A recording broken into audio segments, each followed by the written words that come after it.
I enjoyed my time at Radio 1, which you can see here at the moment, but at the same time this looks really super dated now. But at the time I don't think I enjoyed the work as much as the experience. I really enjoyed working at Radio 1 because it was this quite kind of crazy hybrid of motion graphics and print. I came out of university having been a graphic designer and a graphic design course, and basically I've been dabbling with motion graphics. So when Radio 1 started to work with us, we were kind of experimenting with motion graphics, and where they might have had a presence on television in the past with live action with people and that kind of thing, we were introducing graphic elements to it. So we were cutting the backgrounds out of stuff and putting it back into the very, very beginnings of After Effects and animating them. So it was kind of exciting for us because we didn't know what we were doing, and it was the first time I'd ever seen my work on television. Even though looking back on it now, it is utterly shite, but it was a great experience, you know. So I think that was to do with the moment in time when Radio 1 actually did play good music as well. So I'd have to say that period of time, but as an older, very different kind of person now, I really love the kind of work that I make. I kind of make it in this little studio in Wolverhampton. So that's the little house there, the one 3D prints just being modelled in Cinema 4D. So I don't undertake a lot of design work much anymore because I don't really like the process and the hundreds of thousands of mediums that design goes on now, and the UX designers and this and that and the other. So I tend to do things off my own fruition now. So I really enjoy the freedom of doing that, which is a real honour. So I think most of all I enjoy my own stuff, which is really self-accepting kind of work. In my nan's house as well, which we won't go into because she gets very upset when she sees my work. She thinks it's personal. You're attacking where those. Yeah. I think you've been from Wolverhampton, you probably know Penkridge. Yeah. Well, when you go to Penkridge, there's this new housing estate. It's not new now, it was built about 25 years ago, and it's just mock Tudor house after mock Tudor house after mock. Yeah. And it frightens me because it's just so similar and scary that everything's so generic. So from then onwards, I've just been putting it into music videos, album covers, and now I just make collage, whether that's collage within 3D programs or collage animated stuff. Yeah, looking at that, it's pretty scary. I think it looks awesome. It's so cool. It's really kind of weird.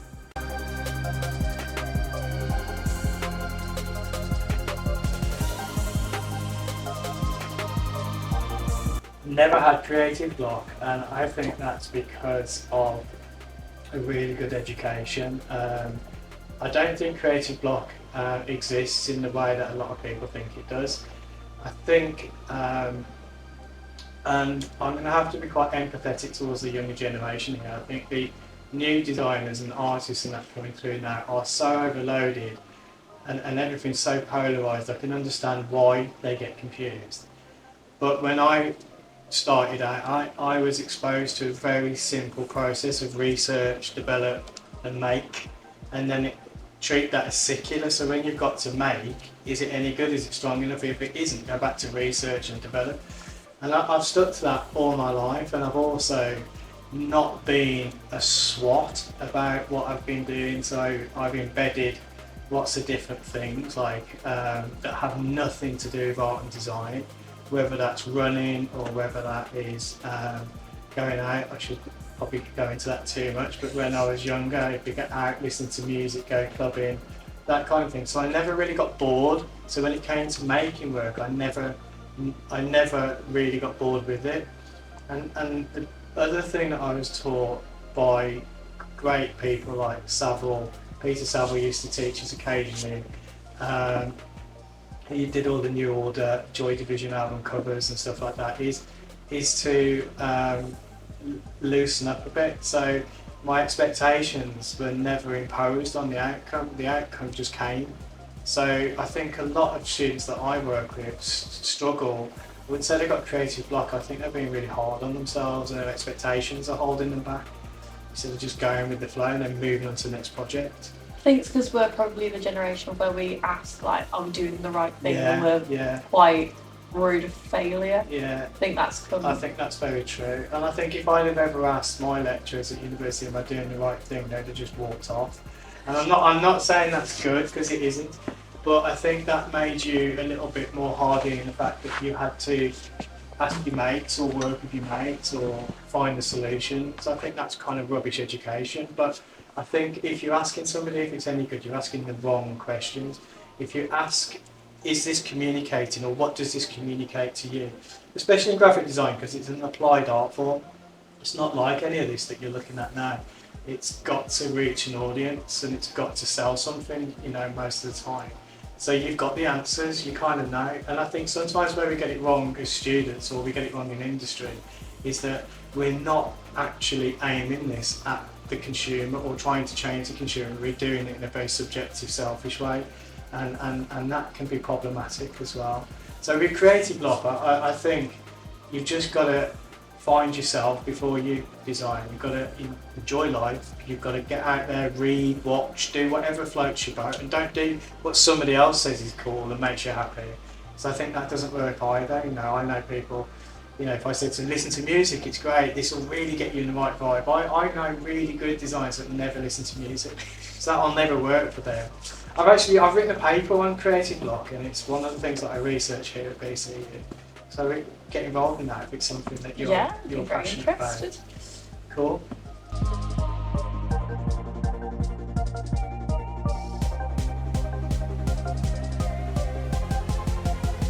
Lots of things really.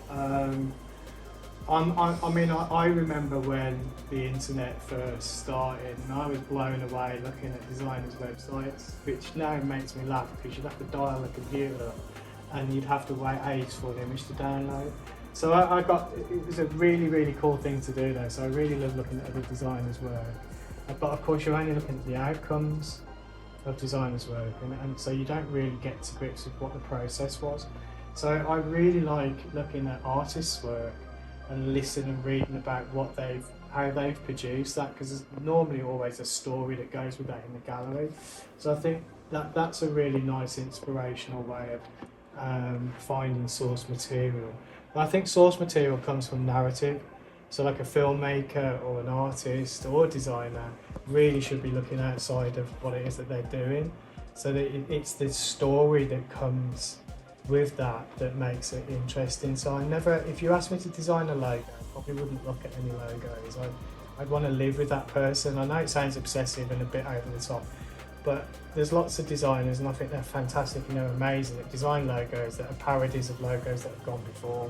They're big fans of Swiss design and Josie Muller-Brockman and people like that, and they adhere to that and they keep that sort of beautiful way of working. But there's a lot of other logo designers that, and graphic designers that are bringing something else, a story, a narrative, and they've moved on from the constraints of it has to be this size, it has to be black and white, it has to be that.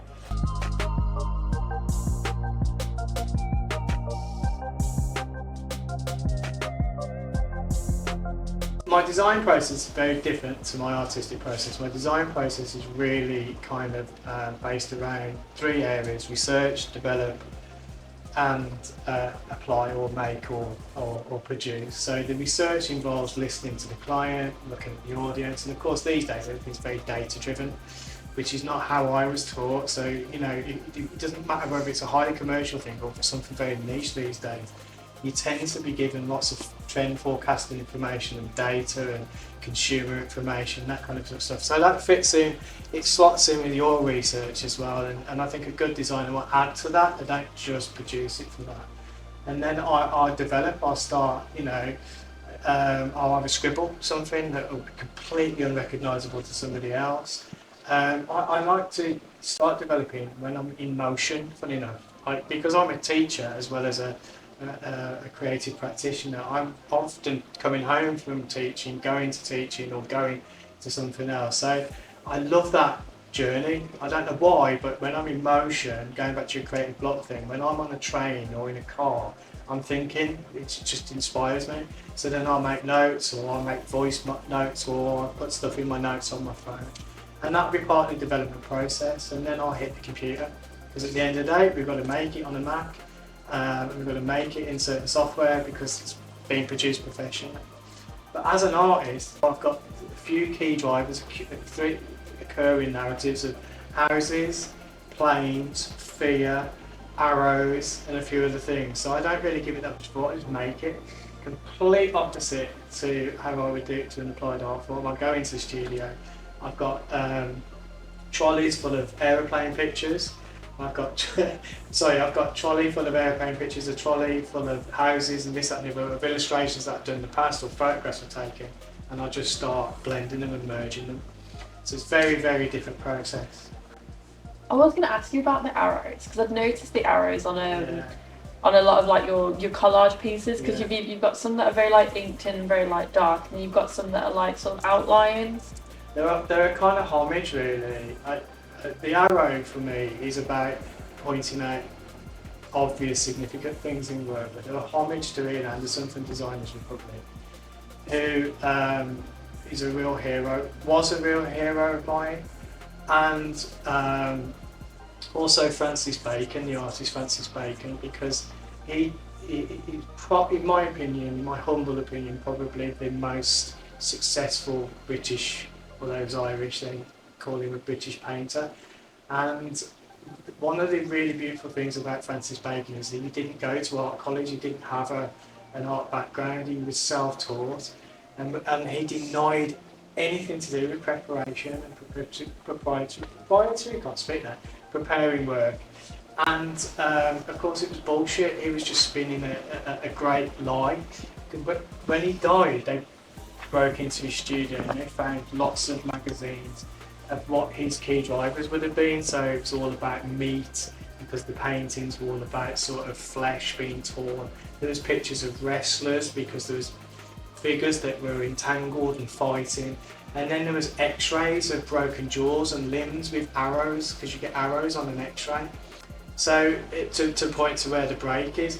And he'd included them into his paintings. And so it's a sort of homage to the fact that a painter would have these key drivers, these narratives behind his work, and extending the legacy, but in no way putting myself on a par with such a great person, but perhaps just stealing from him really. We'll borrow bits and pieces. Oh, absolutely, yeah.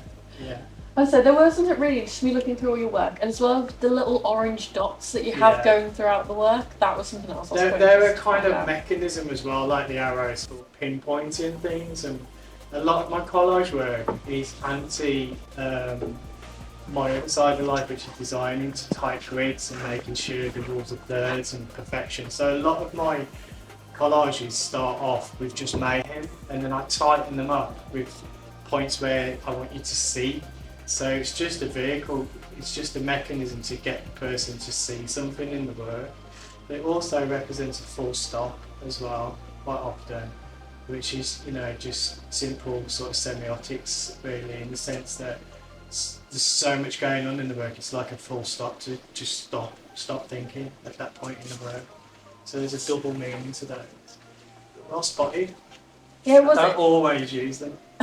Yeah, I found them quite interesting. There's like a couple of the odd ones dotted about, and then you've also got like lines that cross over, and you've got like weird centre points that aren't particularly in the centre of the page. They might be like slightly to the side. I put those in afterwards because I suppose if I was designing a poster or an album cover, I would have a grid system already there in place that I've developed. But my grid system comes after I've made the mayhem with my paintings and my sculptures, which is the complete opposite of the way you're taught at art school.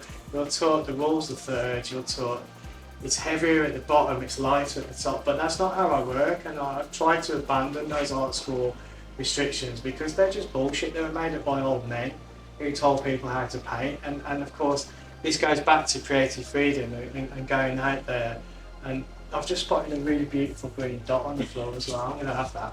Um, and I just think, well, who, you know, I remember being at art school, I was making a relief out of clay, and a lecturer who I respect very much, a brilliant lecturer, just told me that the composition wasn't strong enough. And I was thinking, to who? To why? To what? I get it in applied art forms because you need more instant kind of draw. You need people to see the hierarchy of the typography and the information and such like. But in a painting, who gives a shit? It's kind of like you see what you want to see when it's there. You know, I mean, I look at great artists that have been copied so much that it's made their work look shit, like Pollock, for example. When you see a Pollock in real life, there's no composition whatsoever, and that's the beautiful thing. It's just textures and layers. But my graphic design head that I can't fully get rid of, which is why I don't really regard myself as an artist, is it has to have some form and function. So I draw those lines back in where I want you to see them. So well spotted again. Yeah, I don't think anyone ever paid any notice.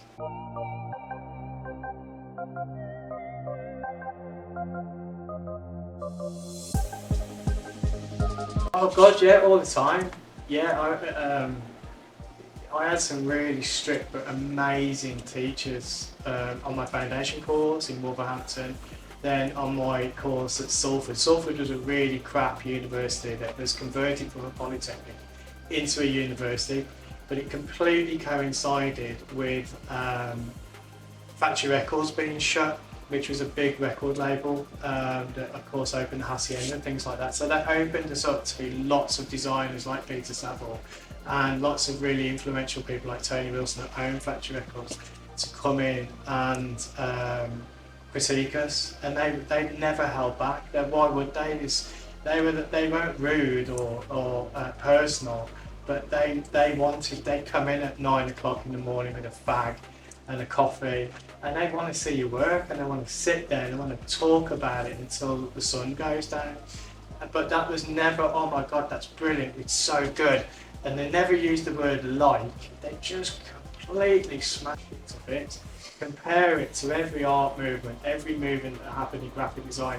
And then Saville would always go, yeah, I did that in 78, and you'd be like, oh, there's no originality in my work.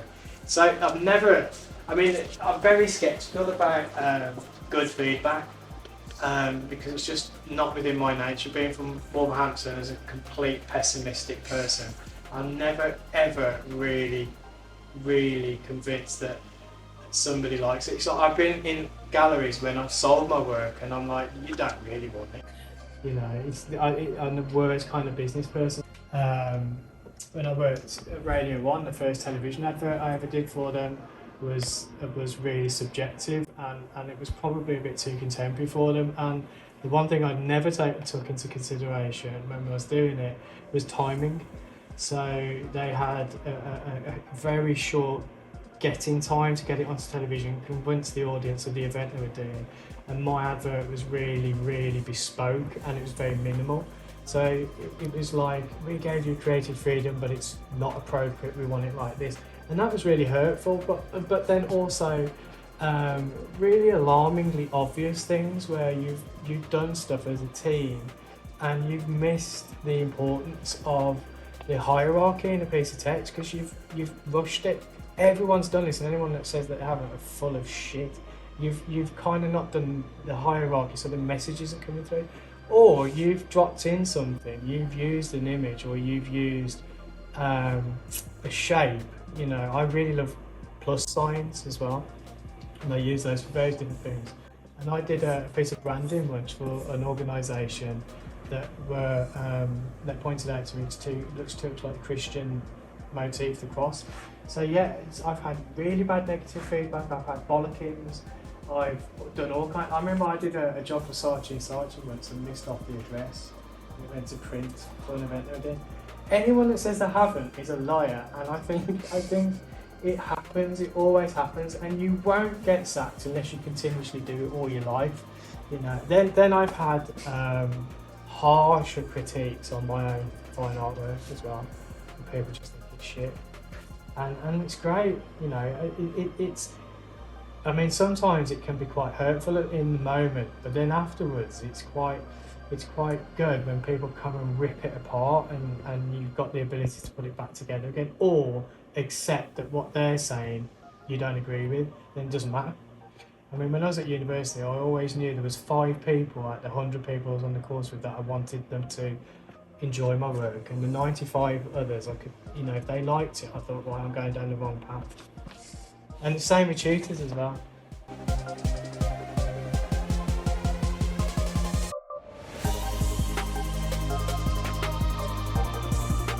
In the art world, you've got to get yourself out there more than you possibly think. It's a business. Everybody thinks when you're a fine artist or you're a contemporary artist that galleries will come to you. Everybody thinks that you're going to get spotted in some kind of bohemian, beautiful way, that you're in your studio and Saatchi walks in and goes, oh my God, I love your work, I'm going to buy all of it. It probably did happen to 1 or 2 people, but it's a business, so you've got to get out there, and you've got to, as much as you want, you've got to set a goal. So if you want to be the next Damien Hirst, you've got to really get out there. If you just want to show your work and have it critiqued and sell the odd piece, then you've got to get out there less. So you've got to find out who you are, but it's definitely a business. It's definitely something that you've got to market yourself and your product. And I am absolutely no expert at it at all. And I'm really, really lucky that I have supported family, another job, so I can pace my career at the pace I want it to be, and choose where I show and choose to accept or turn down things. It's a real privileged lifestyle that I've got, and I'm really grateful for it. But in graphic design and visual communication, you've just got to have the best portfolio with nothing in it that can ever trip you up. And I'd say that it doesn't come down to software, it comes down to ideas. And it comes down to the quality of how you're representing a brand or a product, or how you've gone out and utilised your time as a student is really super important. So go and work for charities, go and work for this, that and the other, or go and find something, a sector that you want to work in, and make something for that sector. But have something that is varied. Don't have a style that goes across everything. Of course, have a style and show that. Be really pleased to show that a studio, you know, if I was interviewing somebody, you know, for a job as a designer, I'd want to suss out what their style is, what they like, what their fonts are, what their favourite illustrations and what their favourite images are. But also I want to know that they can apply their really fantastic design skills to a really boring product and make it better. There's a great book called The Painted Word by a writer who's sadly dead now, called Tom Wolfe, and it really, really explains the art world in a brilliant way. That, you know, most people have this perception that artists get up at 1 in the afternoon, smoke a spliff, have a bottle of champagne and make a crappy painting. Actually, it's a real business from people from Damien Hirst to David Shrigley. David Shrigley gets up in the morning, he does 150 drawings, goes and has some lunch, comes back from lunch and sifts through them, bins the ones that are crap, and then keeps the ones that are probably 3 or 4 that are good, and they go off to his agent to sell. It's an absolute business. But with graphic design, you know, I can only reflect back on when I was at Mainframe and what we were looking for, and then when I had a studio called Remake Art, I'd be looking for the very basics in visual communication, so good type, good layout, good hierarchy, but then if they were slightly naive in other things, but the story and the concept and the thing behind it was really good, I then knew that I could take this person on, work with them, and then pass on some of the experiences that I've got, and then learn from them as well. So it's a two-way street. You've got to know, you've got to convince the person you're going for a job that you can work for them, you can give them something, and they can work with you. Everyone just thinks it's about a spanking portfolio that's on current trends. It's so not. It's so not at all. It's about ideas. You ask Sean, when you go back to Wolves, he's worked in advertising as a designer for a long time. It's about ideas. It's about what you said about conversation. You know, you might not have great type and that kind of stuff compared to an art director 25 years, but you can spot someone that cares about it. You know. That's something, Sean. At the minute, we've got a brief from him, and we have to create a business out of a nursery rhyme. Really? Love it. I've got Yeah. Old King Cole. Yeah, So I've love it. decided to make a corrupt business, and it's like a corrupt casino business. I like that. That's really cool. Peter Saville once said that anyone can design an album cover, but can you make a fish finger packet look 10% better than it is? That's a real designer. So somewhere around that is making sure that you can flex your muscles with the stuff that you really like doing, but can you turn your hand to a really crap product? I don't know. I don't know what's crap anymore because I'm not a massive consumer, but can you take a car that's really not cool, not that I don't even drive, I don't know where I'm going with this, but can you make that into a really cool TV advert or a poster? Because anyone could do Audi, anyone could do a Ferrari, even though they don't do television adverts, but do you get what I mean? Yeah. Anyone could do a really cool band, but could you market a shit band, you know? That's Make a people skill. want to go see them. Yeah, and equally, some of the other parts of design, like wayfinding, which are not cool and are not, part of trends. Can you design a wayfinding system that gets people around a city in a really appropriate and good way? Because we need that in Birmingham because it's terrible.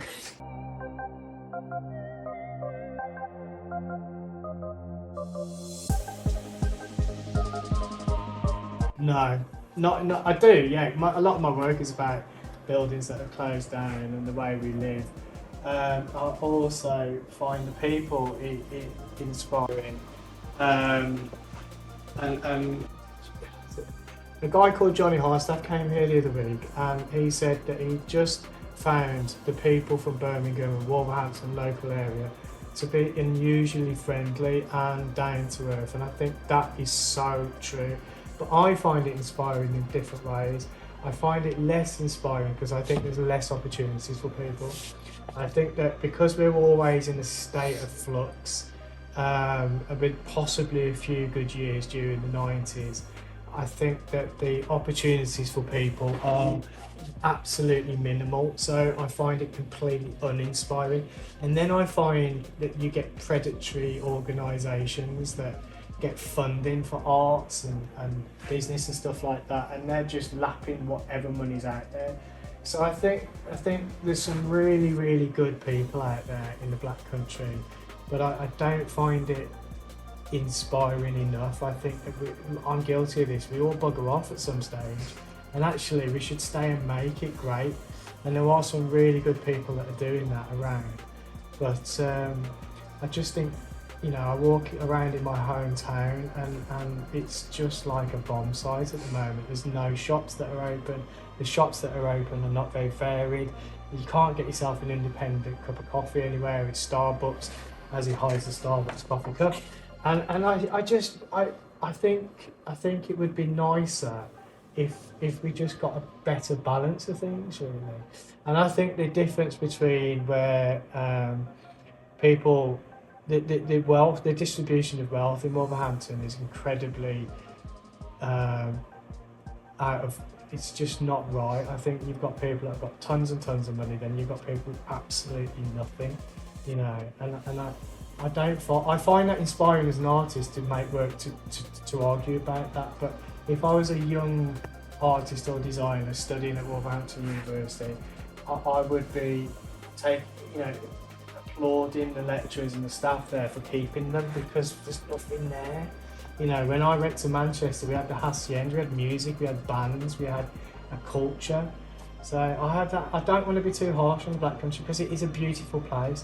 And the other thing that I do find inspiring about the Black Country is the juxtaposition between the old factories and nature fighting back. So there's some amazing landscapes. Like, everyone runs Dudley down, but the Renner at Dudley, do you know the Renner? Yeah.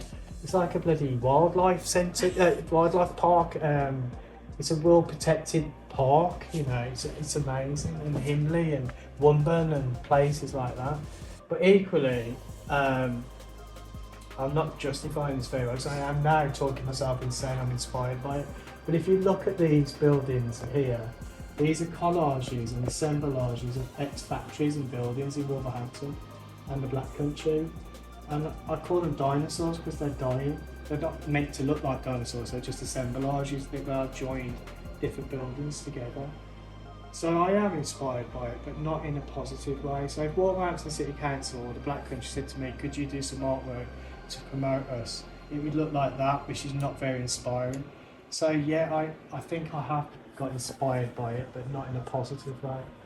I could go on forever, and then I get really political and I sound like a champagne socialist because I've got quite a good job and I'm a lecturer and quite middle class, and then I'm moaning about the poor people. So No, I totally get what you mean. I did my A-level work experience at Himling in the architects department, in the really sort of old building. yeah.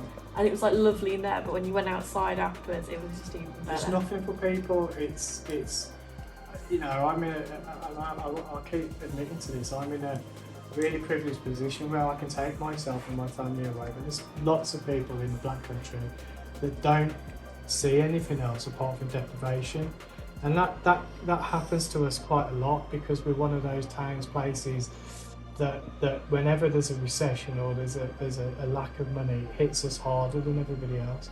But it is, I mean, you know, let's spin it into something quite positive. You can be in Wolverhampton in the biggest shithole in the world. You could grab a bus and be on a bus for 10 minutes and you're in some woods, and nobody associates that with us. They always associate us with factories and buildings that are derelict. But actually there's parks and beautiful places to go. So let's leave it there, because I think I'm talking myself into understanding that it is quite a beautiful place. I think that was one of the things that I really realised when the cycling was on at West Park. Yeah. And then when they did like the outshot view of everywhere, it You're was right. so green. Yes. And I was like, yes. from where you stand, you look at it and you're like, oh my Yes. god, there's buildings upon buildings. Yes. And then you look at it far away and you're like, actually, there's so much space here You're that it isn't absolutely right. all. See, I rambled for half an hour and you've just summed it up in a beautiful... I do remember that aerial shot and thinking, bloody hell, Dudley Wolverhampton. You can see bits of tits in there, gorgeous. They really are beautiful. Yeah, you've answered the question in a much better way, so I want your answer, not mine.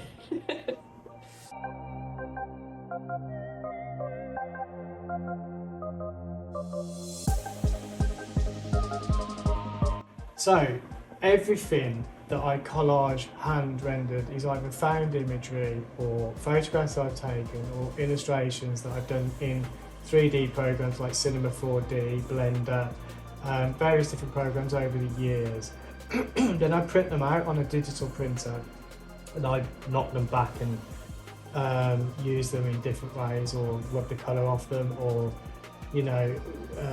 print them with solvent print. So I can go from anything from a laptop like a Mac to using most of the Adobe suite, from AI programs to AI in Photoshop to modelling stuff, all the way through to a ruler and a scalpel and some glue. So everything really. Use lots of different programs. I'd like to point out that I did it really sustainably as well. So a couple of years ago, I did 50 NFTs, which is what you're looking at in the middle here, for a fashion symposium about digital art. So I was just using lots of digital programs, and then we used some off-the-shelf sort of places to mint it, and then a sustainable website called Object, which uses less fossil fuels to mint their NFTs. And then what you're looking at on the other side of things is stuff that I've drawn either by hand or collaged them by hand. So at any given point really, I'm creating things on multiple platforms. So the one in the bottom left hand corner is just augmented reality. So those sculptures you're seeing on that display there, you can put your phone over the top of it and my sculptures will appear. So you've got collage in the middle going on now. To the left you've got 3D printing, and do you know the old railway track? Yeah. So I've embedded some VR down there as well. So, or not VR, so AR. So when you're down there, you can pick up like some of the more technological kind of stuff that I've done, and that's what you're looking at there is more hand-rendered stuff. And then putting it. What I really like, and it's a bit obvious really, is when you put technology into a more organic background as well. So anything from Photoshop to Illustrator to InDesign. If I do something that I need to send like a pitch document or an application to a gallery, it'd be InDesign. Or it could, it could be a piece of coding or what have you. Bit of jack of all trades, master of none, and nor do I ever want to be either. When you're collaging, Yeah. where do you source your materials from? So like, what sort of do you like have certain magazines that you look at? That No, you decide to I hate that kind of collage. I find that masculine collage, that sort of stuff really annoys me because it's just lipsticks for women's heads and women's bodies and boobs sticking out, that kind of thing. So a lot of what you're looking at here right now is all my own work. So it's photographs that I've taken of weird looking houses, it's typography that I've done in Photoshop, and I've just cut it up over the years. Occasionally I will screen grab something on my phone or my iPad if it's a news story about something with an aeroplane crash, and I'll reappropriate it, but I don't use other people's images, mainly because even though they might be fantastic, I don't use them because I've really grown up to hate that kind of collage, that kind of boyish collage and you see it a lot in fashion. It's kind of like, it's not Dada. Dada is some of my favourite stuff, that, the art movement in the early 20th century, where that was just really radical. I hate that sort of wishy-washy, take a pop star and put them in like a different background. I hate it. So I've again, going back to the compositional side of things, I just wanted to create something which is anti that, really.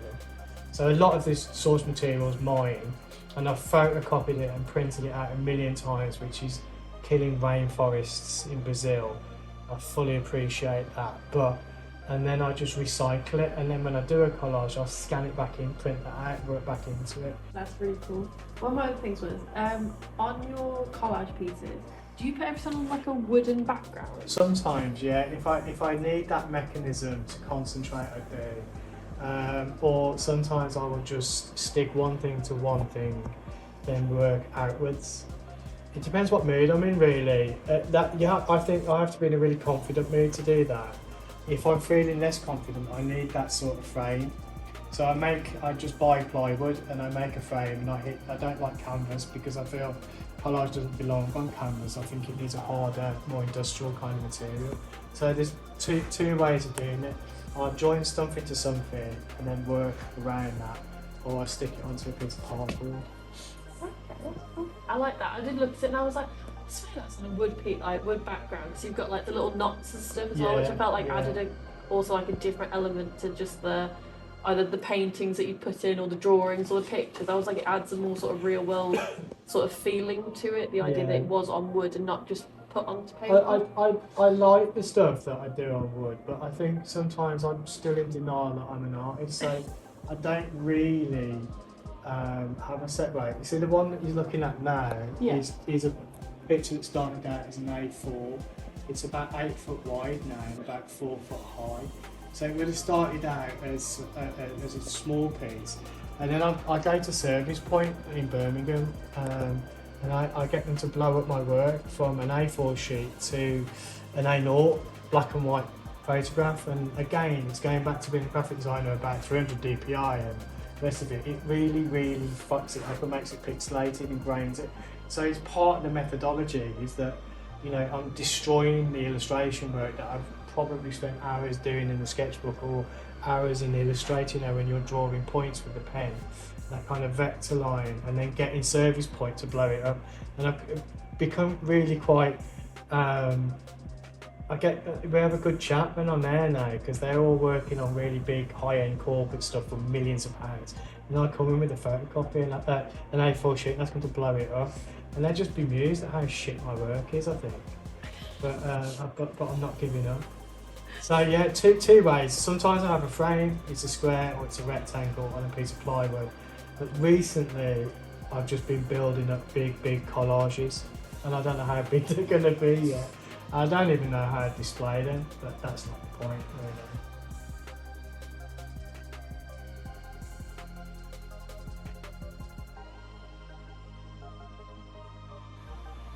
Gosh, that's difficult because I've got 3 or 4 different heads. I'm a fashion lecturer, course leader.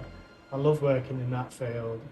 I love working in, sort of contemporary art, and I love, the odd piece of design I do. But what's my favourite? Reframe the question for me, what do you mean? Like, have you come across anything that you've really sort of enjoyed doing the most? I enjoy teaching the most out of all of it. And it sounds really cheesy, but I don't enjoy working as much with the really good students as I do with the ones that are struggling.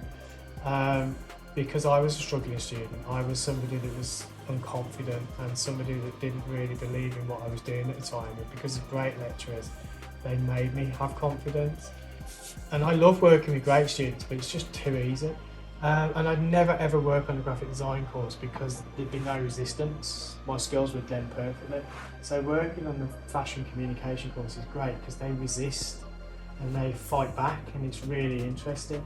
So I absolutely love lecturing, and I fell into being a course leader by complete accident.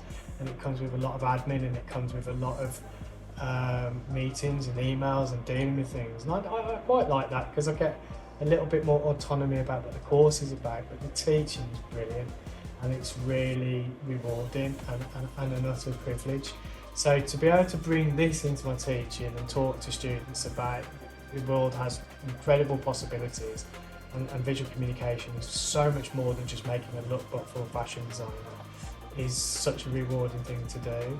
And although I think to a certain extent I've done my time in really good solid studios and worked with really good brands, it's so exciting when a student comes back and they're just in a job they like, whether that is with a really great fashion designer or they're just making a product looking banging that no one's ever heard of. It's so rewarding to see that. So I think out of everything, I love making work. But I don't think I'd actually make work if I wasn't teaching. I think I'd fall into this lazy retirement, smoke a cigar thing, but actually I go home and I make work because I've been so inspired or frustrated whilst I've been teaching. That's really cool. Thank you. Thank you for your time.